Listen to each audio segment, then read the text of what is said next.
Pessoal, vamos dar sequência aqui no nosso curso, né? Esse é o vídeo 50. A gente vai começar a falar agora de lei de Ampère e de eletromagnetismo, tá?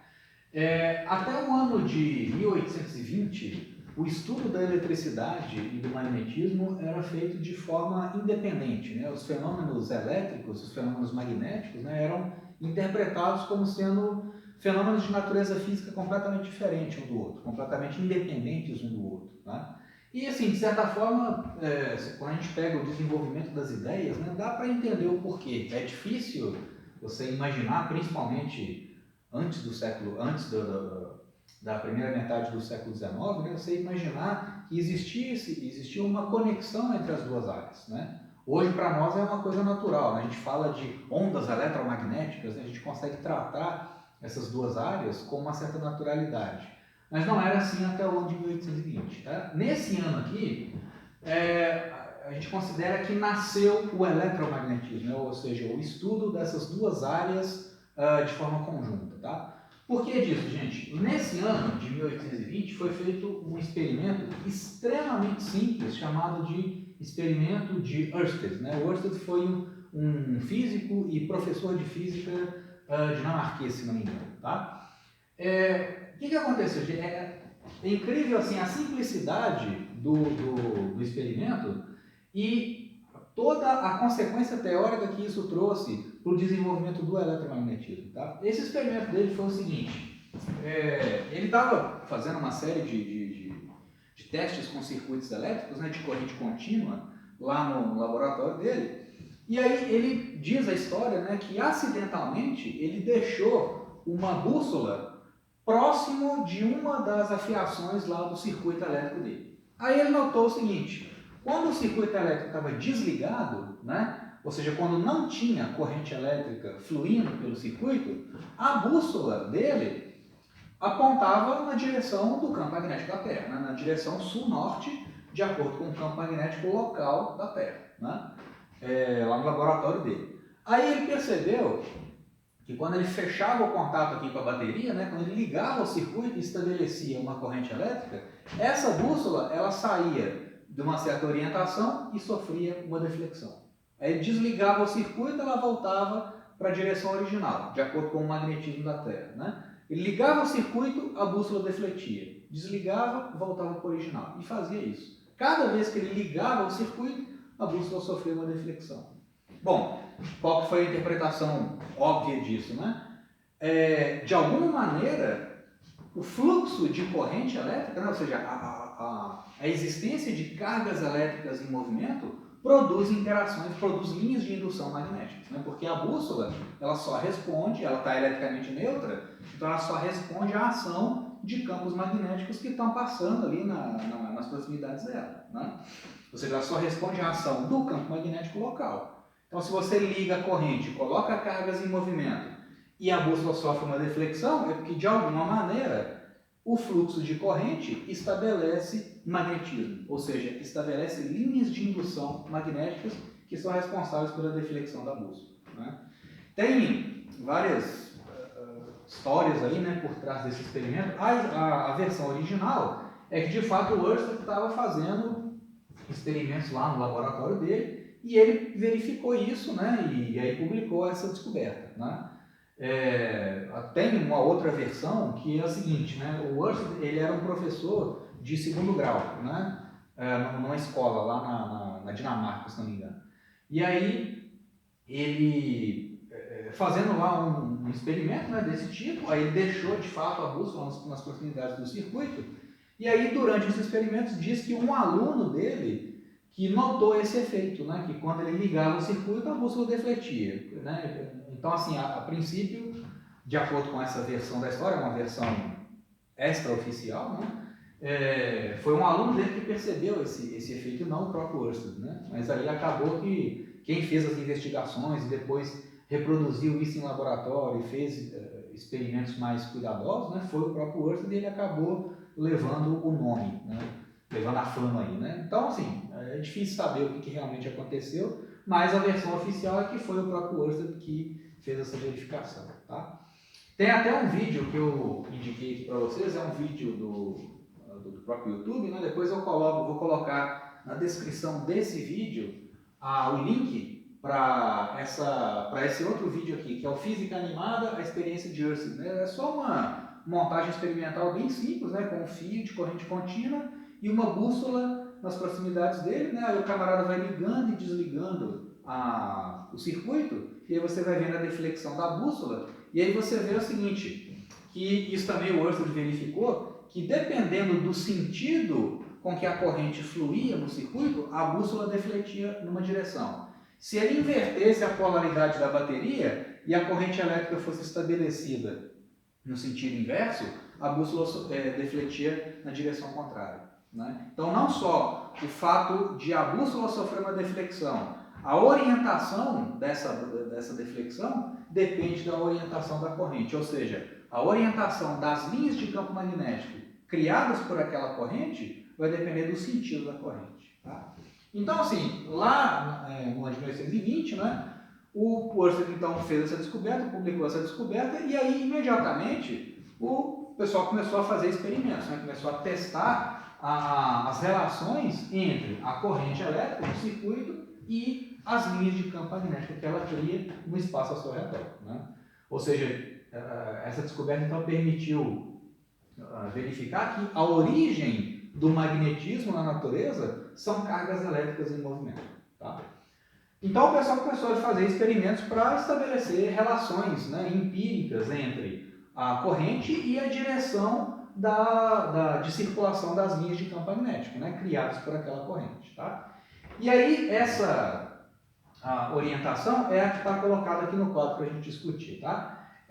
A orientação das linhas de campo magnético estabelecidas por uma corrente é dada pelo que a gente chama de regra da mão direita para correntes, tá? A gente já viu uma regrinha da mão direita, que era aquela da força de Lorentz, né? Que é a direção da força a força magnética sobre uma carga em movimento numa região de campo magnético, né? Aquele carga vezes VVEQ-B, aquela regra da mão direita para a força magnética. Aqui é a regra da mão direita para correntes, né? É essa regrinha que vai dar para a gente a orientação das linhas de indução do campo magnético criados por um fio onde você tem uma corrente I passando por ele, tá?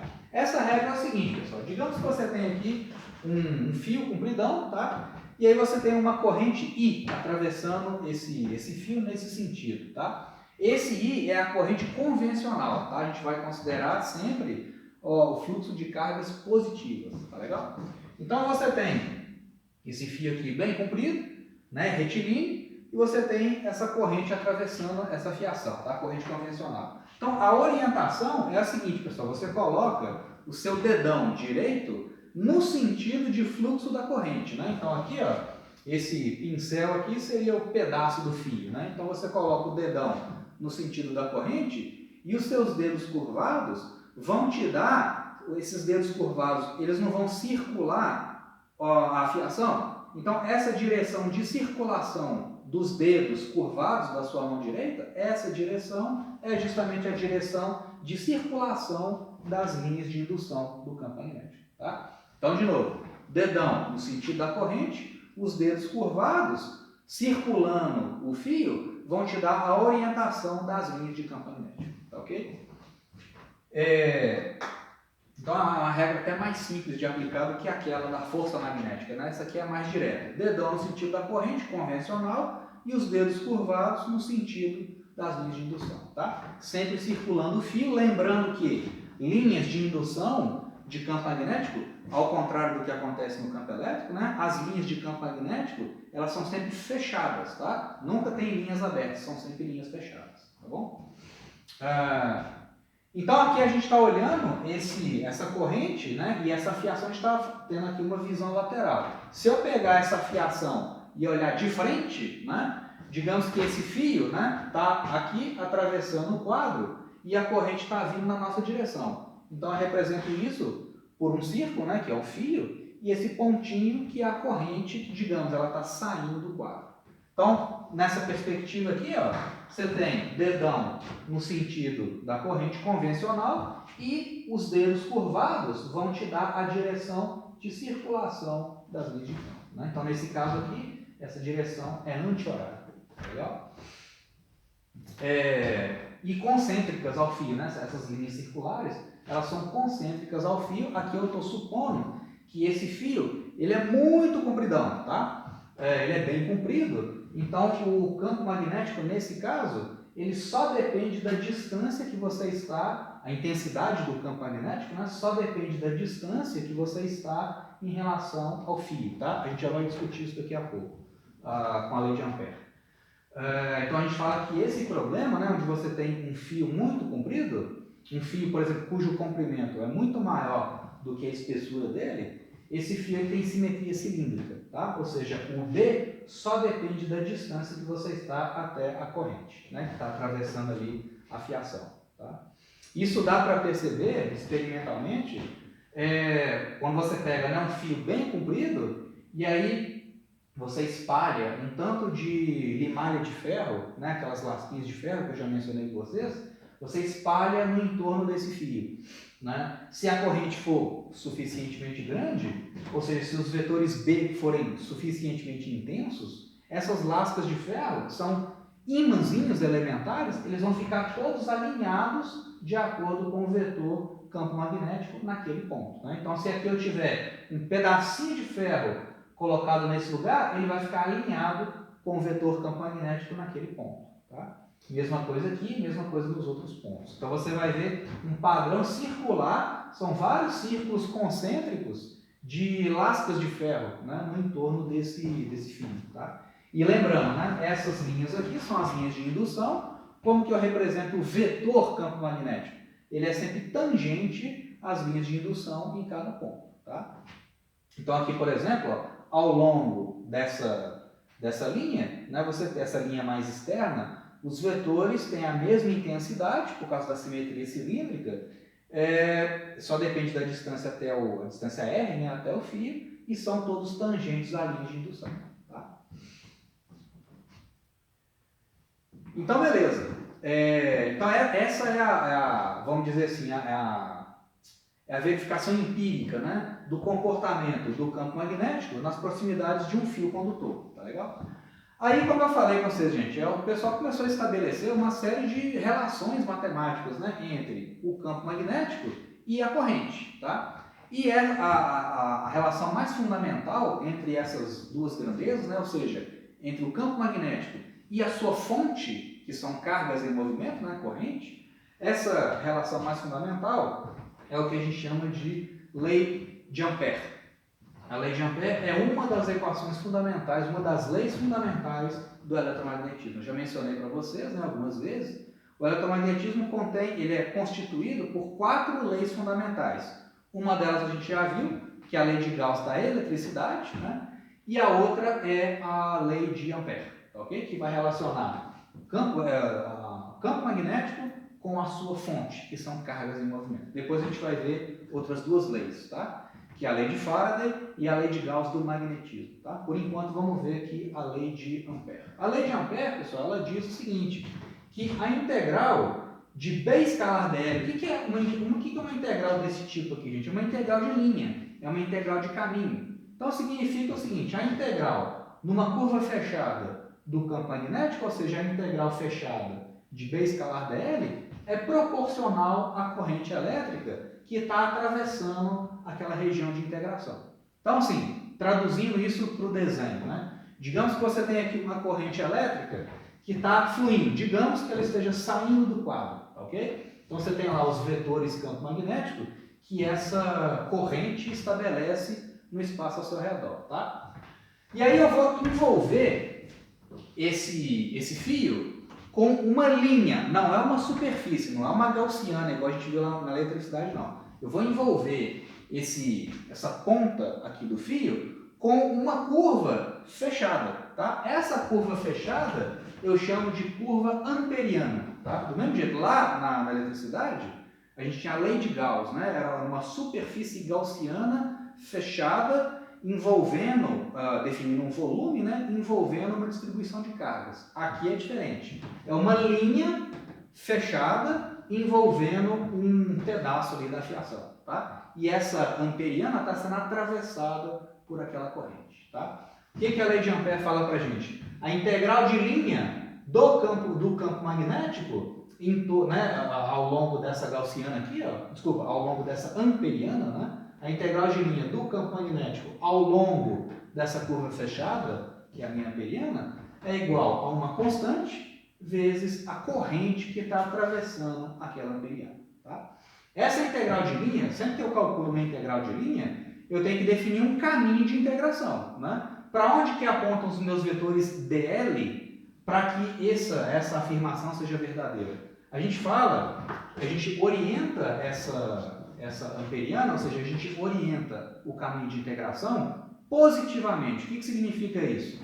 Você vai orientar os seus vetores dl seguindo a regra da mão direita para correntes. Então aqui, por exemplo, olha só, a corrente não está saindo, então a corrente está saindo. Então eu coloco a corrente no sentido do dedão. Os dedos curvados aqui vão me dar a direção das linhas de indução do campo magnético e vão me dar também a direção de integração dessa amperiana. Tá? Então esses DLs, eles são positivamente orientados, ou seja, são orientados de acordo com a regrinha da mão direita da corrente e são sempre tangentes à curva de integração. Né? Esses DLs aqui, eles são tangentes à curva amperiana de integração e são positivamente orientados, né? Ou seja, são orientados de acordo com essa regrinha aqui. Tá legal? Então, de novo, integral de B escalar dl para uma curva amperiana fechada, positivamente orientada, é igual a μ0 vezes corrente. É uma constante vezes a corrente. Né?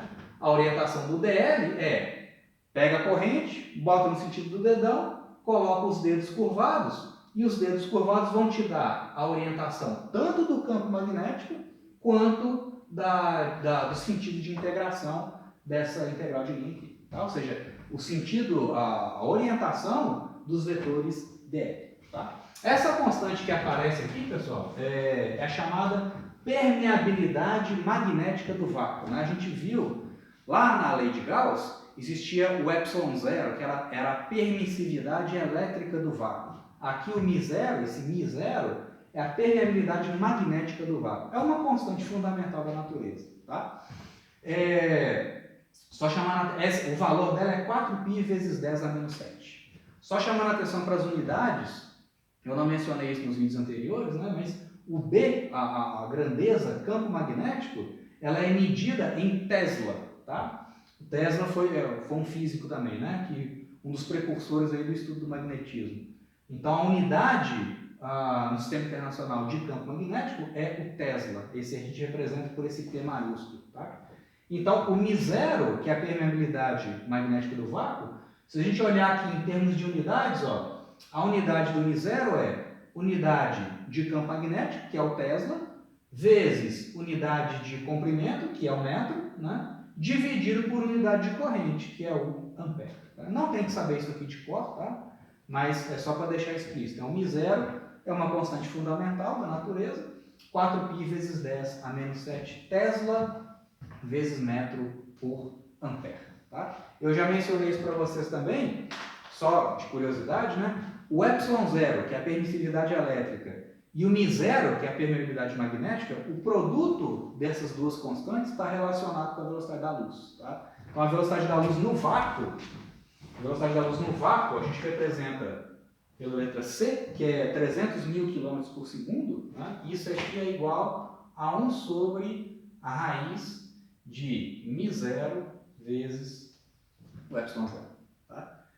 Então agora esses dois valores já foram apresentados para a gente. Né? O produto deles com essa raiz aqui me dá a velocidade da luz. Então de fato, né, a velocidade da luz você vê que até a expressão fundamental, né, da velocidade dela depende de grandeza de origem magnética e de origem elétrica. Né? Então de fato a luz ela é uma onda eletromagnética. A gente vai falar um pouco mais disso mais para frente, tá legal? Então, só para registrar isso, tá? Então, beleza. Ok, já sabendo, então, a direção, a orientação das linhas de indução do campo magnético, consequentemente, a gente sabe a direção das linhas do vetor campo magnético e sabemos agora relacionar o campo magnético, o vetor campo magnético, com a sua origem, com a sua fonte, né? Que são cargas em movimento. A lei de Gauss, lá da eletricidade, é aquela integral de E escalar dA é igual a carga sobre ε0. Aquela equação mostra para a gente uma conexão entre o campo elétrico e a sua fonte, que são cargas, né? Aqui a gente tem uma coisa parecida, a gente tem uma relação entre o campo magnético e a sua fonte, que são cargas em movimento. Tá legal? E aí, da mesma forma que a gente usou em algumas situações, né, a gente foi capaz de usar a lei de Gauss para o cálculo do campo elétrico, aqui a gente vai poder usar a lei de Ampère para o cálculo do campo magnético, em algumas situações específicas. Tá? Quando eu tenho simetrias boas o suficiente para eu ser capaz de tirar o B da integral e relacionar ele com a corrente, aí a lei de Ampère vai ser útil para o cálculo do campo magnético também. Tá? Nem sempre isso vai ser possível, mas em algumas situações vai. Tá? E só chamando também a atenção aqui, pessoal, essa amperiana, ela tem um formato qualquer. Eu posso traçar qualquer amperiana com qualquer formato. Poderia pegar uma amperiana circular, eu vou pegar aqui nesse exemplo, poderia pegar uma amperiana no formato de um quadrado, poderia pegar uma amperiana aqui no formato de um triângulo envolvendo essa carga, não interessa. Para qualquer que seja o formato da amperiana, essa lei aqui é sempre válida. Tá? Desde que a amperiana seja positivamente orientada usando a regrinha da mão direita. Tá? Então esse resultado é absolutamente geral. Agora, em algumas situações, como essa aqui que a gente vai ver, a simetria do problema é boa o suficiente para eu pegar uma amperiana esperta, né, uma amperiana com um formato adequado, que vai me permitir tirar o B da integral e relacionar ele com a corrente. Que é o caso que a gente viu aqui de um fio muito comprido, um fio muito longo. Tá? Esse é um problema que tem uma simetria boa o suficiente para usar essa lei para o cálculo do campo magnético. Tá? Então, como é que funciona aqui, gente? Olha só. De novo, vamos pegar aqui o caso de um fio bem compridão, tá? Bem comprido. E aqui a corrente elétrica, eu estou olhando esse fio de frente, né? Então eu estou vendo a corrente vindo na minha direção, a corrente está saindo aqui do quadro. Tá? Então, ó, a corrente está saindo do quadro, as linhas de indução do campo magnético apontam nesse sentido, né? A circulação das linhas de campo magnético e, consequentemente, dos vetores campo magnético é essa aqui, sentido anti-horário. Tá? Então, em cada ponto dessa linha de indução, são linhas circulares nesse caso, tá? Pela simetria do problema. Então, em cada ponto dessas linhas circulares, o vetor B é tangente a elas. Tá? E outra, né? Como esse fio ele é muito comprido, necessariamente o campo magnético só depende da distância até o centro. Porque não faz sentido você achar que o campo magnético aqui ou aqui é mais intenso do que o campo aqui. O problema ele tem simetria cilíndrica, né? E esse fio ele é muito compridão. Então o comportamento de cada parte do fio tem que ser a mesma, né? Independente de qual parte do fio que eu estou analisando. Então esse fio ele é infinito, né? Um fio muito compridão. Então eu posso usar esse argumento de simetria, né? Que o campo magnético B tem o mesmo módulo em todos os pontos. Ok? Isso é simplesmente consequência da simetria cilíndrica. Então pronto, se eu sei isso, eu vou usar a lei de Ampère. Olha só, eu sei que em todos os pontos aqui em volta, o B tem a mesma intensidade, tá? E outra, para onde que apontam os vetores dl nessa situação? Ué, de novo, eu tenho que definir uma orientação para a minha curva de integração, que é a minha curva amperiana. Né? Então, olha só, peguei uma amperiana circular, os meus dl apontam sempre tangentes à curva de integração. E qual vai ser o sentido deles? Eu vou integrar no sentido anti-horário ou no sentido horário? Vou usar a regrinha da mão direita. Ó, a minha corrente não está saindo, então essa direção aqui, ó, é a direção tanto dos vetores campo magnético quanto a direção correta dos vetores dl, para garantir a validade dessa equação. Tá? Então, nesse exemplo aqui, ó, os vetores campo magnético são paralelos ao dl em cada ponto. Né? Essa curva que eu desenhei ali Essa aqui é a minha curva amperiana. Né? Essa aqui é a minha amperiana.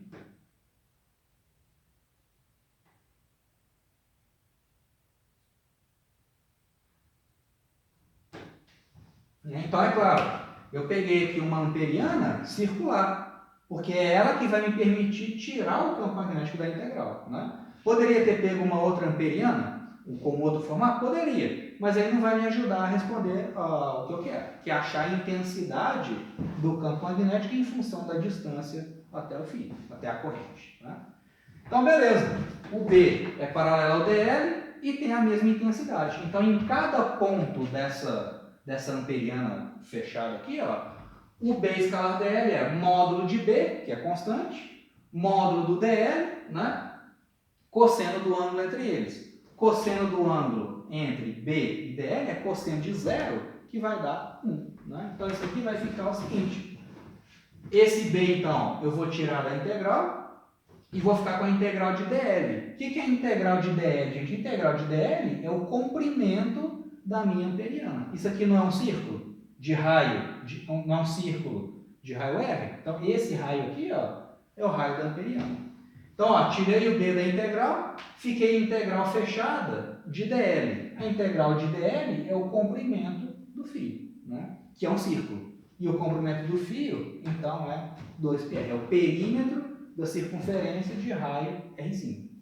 Então, ó, B vezes 2πr é igual o lado direito da lei de Ampère, que é μ0 vezes corrente. Então, o campo magnético, nesse caso, é μ0i sobre 2πr. Ou seja, à medida que eu vou me afastando desse fio comprido, o campo magnético decai com 1 sobre r. Diminui a sua intensidade na forma 1 sobre r.